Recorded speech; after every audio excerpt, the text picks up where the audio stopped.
Polynomials. 3 days ago we did what? Adding and subtracting. 2 days ago we did multiplying. Yesterday we did division, but what kind of division did we do? We did long division, okay? Today we're going to do synthetic division. Now, synthetic division, let me go back. Long division is very clear what's happening. You can see all the math, you know what's going on, okay? It's very transparent. Synthetic division is not. What does the word synthetic usually mean?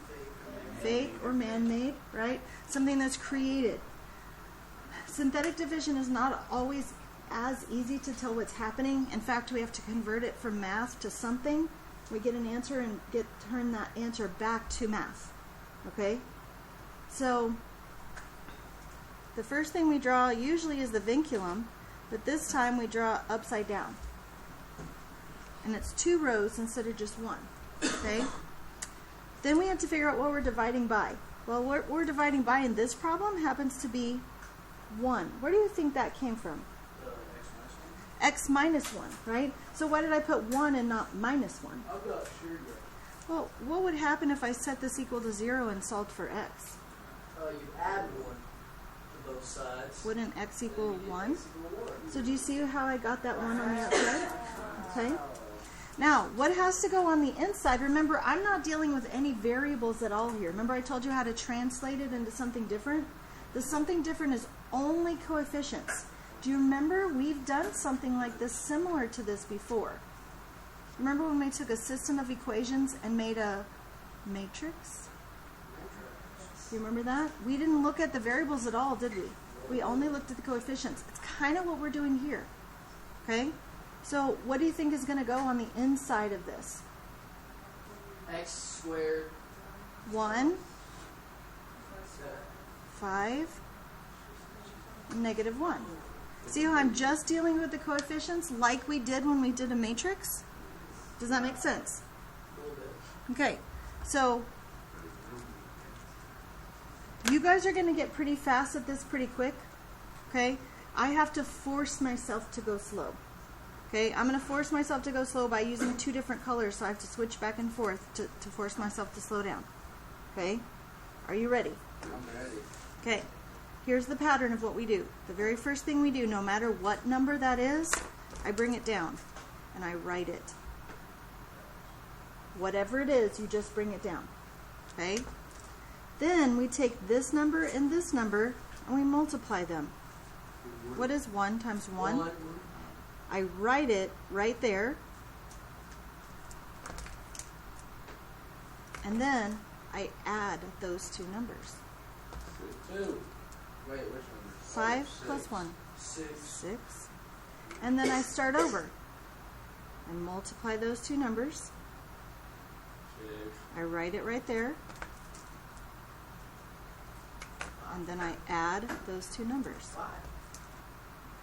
Now, I forgot to write something. Can I write it real fast? When I very first drew my, what did you call it? Vacuum?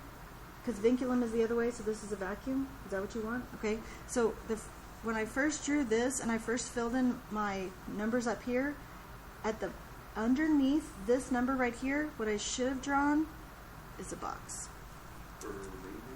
Oh yes, that's exactly what it's for. It's definitely for the remainder. Does that make sense? That the last thing that we do would be the remainder? Yeah? Now, I'm done, right? Because my remainder box is filled in. That's going to be the last thing I do. Now I have to convert it back into math. Just like we had to do with the matrix, we had to convert it back into math, right? So this is my remainder. This is my constant. And this is my x term. I always start from the remainder box just to make sure I don't miss anything. Right next to the remainder box is the constant. Right next to the constant is the x term. What if I had another term right here? What would it be? X squared. What would if it was right here? X to the 3rd, x to the 4th, and so on, right? Start at the remainder box and go that way.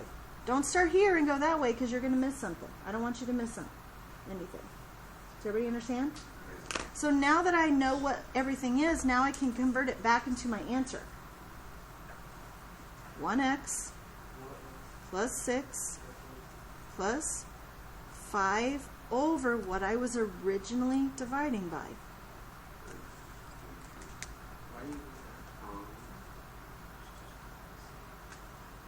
Do what? Oh my God. Yeah, x minus 1 was what I was originally dividing by, so that's what I always divide my remainder by. Now, I want to remind you of our work from yesterday, our long division work from yesterday. Look what we got as our answer yesterday. Look at what we got as our answer today. How much faster was this?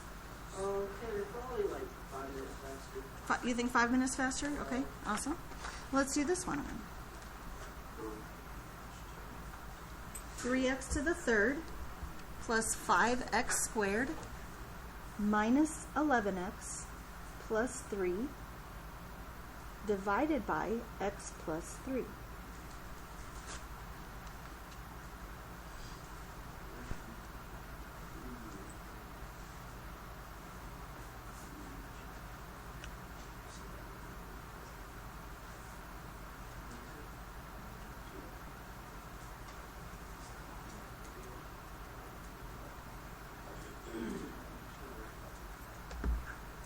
What do we draw first?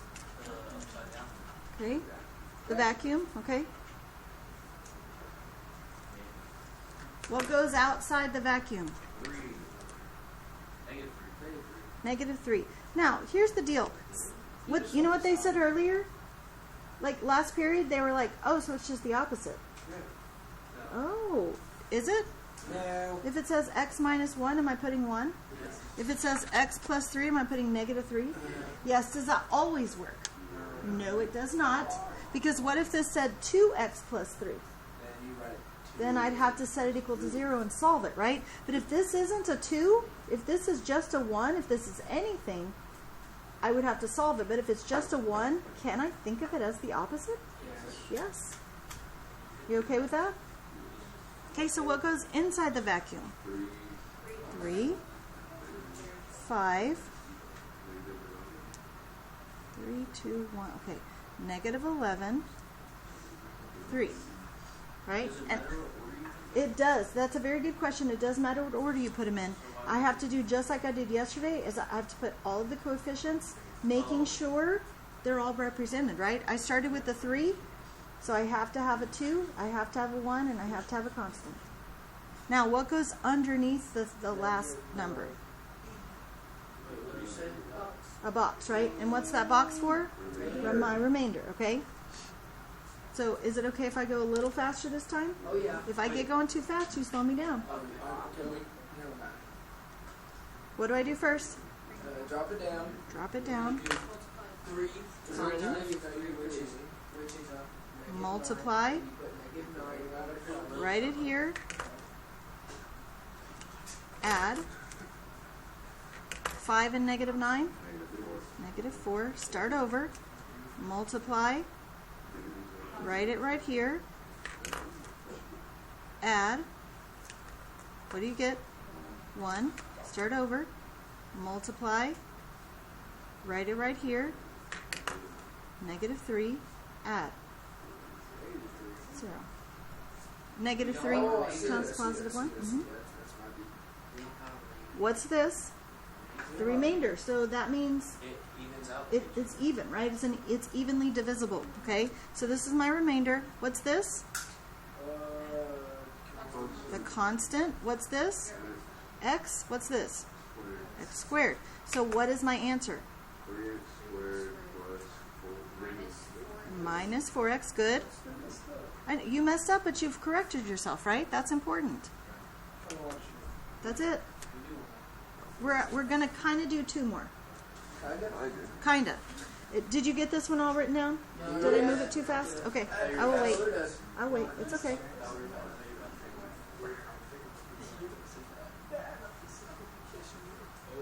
You good now?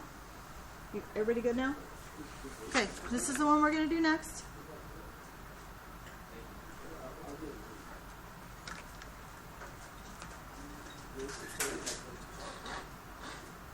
What do I draw first? Vacuum. Vacuum. What goes in the outside the vacuum? Plus 1. Plus 1. What goes inside the vacuum? 1. 1. Zero. No, wait. Yes, because X is just 1, 0. Yeah, 0. I knew it. So what goes next? 0. Another 0? Wait, no. What does it start with? 3. X to the third, right? So I need something for x squared. I need something for x, and I need a constant. Well, I have that one, right? So underneath that last one goes my remainder box. Very good. You may try to do this one without the other color. Yes. You ready? 1 here. Bring it down. Drop 1. Multiply. Add. This is 1. Multiply. Add. I just got 1. Multiply. Okay, I'm confused. Add. Wait. Yeah, I did that by myself. But you lost me. Oh no, I figured it out. You got it? I'll be happy to do it again. Drop down this first term. Multiply these two. Write it here and add. Multiply these two. Write it here and add. Multiply these two. Write it here and add. So that means it's going to be. Oh, this is 1 squared plus 1. So you think it should be x squared plus x plus 1 plus 2 over x minus 1, right? Because if we start at the remainder, the one right next to it is the constant, the one right next to it is the x, the one right next to it is the x squared, right? Here's something I want to make sure you understand, okay? If I'm starting with an x to the third and I'm dividing by x, should the answer ever start with an x to the third? No, I'm dividing by an x. And remember yesterday we talked a little bit about if we're dividing like bases, what do we do with the exponents? I subtract, right? I minus. So if I'm saying 3 and 1, my answer should start with an x squared. Okay? Last example, kind of. Don't write it down. Don't write it down. So we just what? We can't do it. That's a good guess, right? Some people say it's y, so we can't do it when all the others are x's. Because it's squared on the That's exactly why. Okay? This is squared. What I'm dividing by is squared, and so I cannot do synthetic division. If you'll remember, all of our other examples were x, x, x. It could be a or b or c, but the thing is it's not squared or to the third or anything like that. It's just x. Does that make sense? That's part of the reason you have to know how to do some long division, because you can't always do synthetic division. It doesn't always work. Okay? So if you get a problem like this, you got to do long division. Any other time, you can do synthetic division. On these problems, you can do all synthetic division. Does that make sense? Any questions on this? Okay, so did I lie to you yesterday when I said today's was easier? So you believe me? Good. Okay. All right. Any questions on the instructions? Any questions on the lesson?